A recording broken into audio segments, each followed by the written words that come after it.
Hi everyone, this is Callie. Thanks so much for being here. Today I have a floral card to share using the Fresh Air Fall Flower set.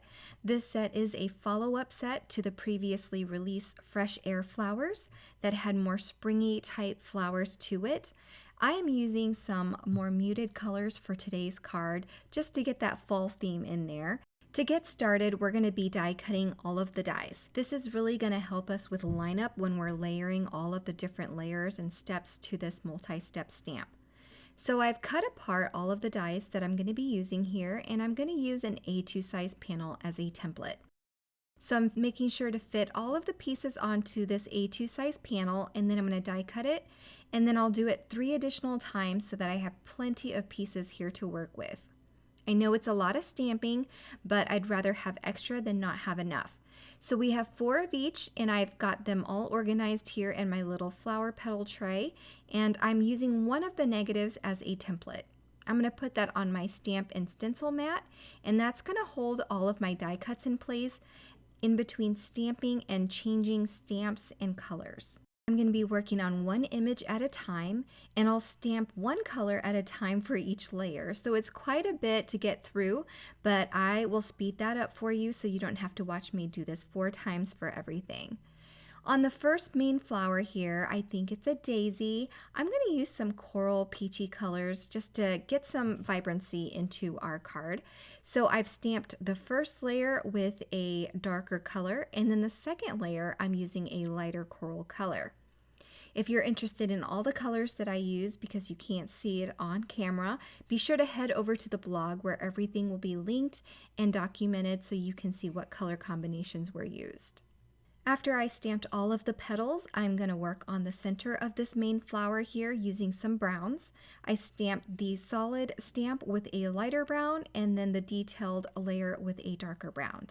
Next, I'm moving on to these little cone flowers here, and I decided to use a purple. So I used a dark and light purple on the flowers and the cone heads, and then I'm using a pine or sage green on all of the foliage. Once I finish stamping these foliage stems, I'll move on to the smaller blue flowers that I'm going to be stamping in the same blue tones for all 3 sizes of these blue flowers.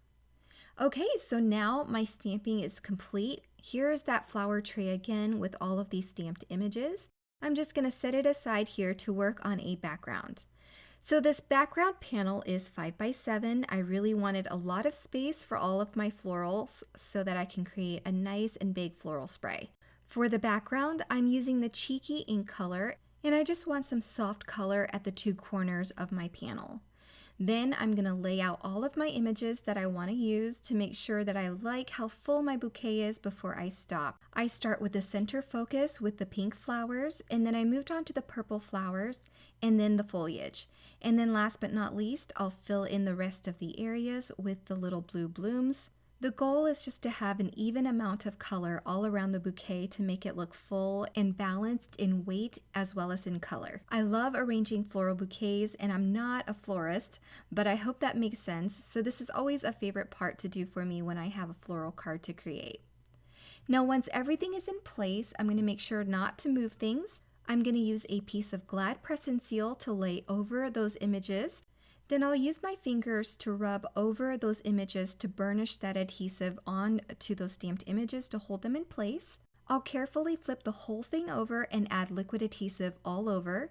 This time I decided not to use any foam adhesive because I didn't want any more bulk to this, but if you wanted to add some dimension, you can definitely use some adhesive foam squares for the main flowers at the center of the bouquet. Okay, so I do give it a few seconds to sit in place before I peeled away that glad press and seal, and now I'm just using some more liquid adhesive to reinforce some of those loose petals.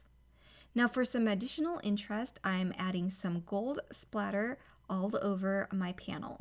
This is a Finetec metallic watercolor paint palette that I have. I just watered down some of that gold paint and mixed it to get it really creamy before I splattered. Then while it's drying, I'm going to work on my sentiment.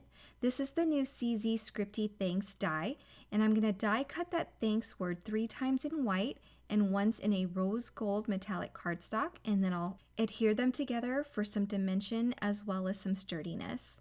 Then I'll layer it over the vellum layer. Before I add it to the card, I'm going to go ahead and attach that background panel to a card base first. My card base is a 5x7 side folded card base, and for this card, I didn't trim down my card panel, so there is no matting on the card. Now I'm going to adhere that thanks onto my card, and then for a sub-sentiment, I decided to pull out the reverse giving thanks sentiments, and I'm just going to trim down one of the sentiment strips so that it says "for all you do," and then I'll adhere that to my card using some foam adhesive to match the height of the word thanks. Last but not least, I'm going to add a few little iridescent sequins all over, and that will finish my card for today. I hope you enjoyed this fall floral bouquet using the Fresh Air Fall Flower Set from Simon Says Stamp. Again, if you're interested in any of the products that I use, be sure to check out the blog where everything will be linked for your convenience, as well as down below in the video descriptions. Thank you so much for spending a part of your day with me, and I hope you all have a great day. Bye, everyone.